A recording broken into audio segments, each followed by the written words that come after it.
Hello, in front of me I've got Volkswagen Golf. In this video I'll show you how to connect smartphone to car via Bluetooth.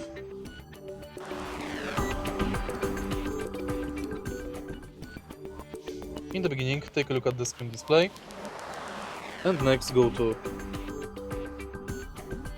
Menu, Settings, Mobile Devices. Make sure that Bluetooth in your smartphone is enabled and select your smartphone from the list. Select Handsfree, Audio or Apple CarPlay.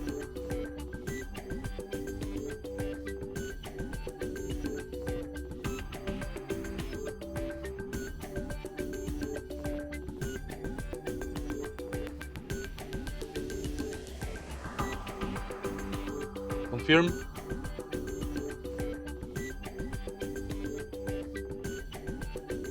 And it's done.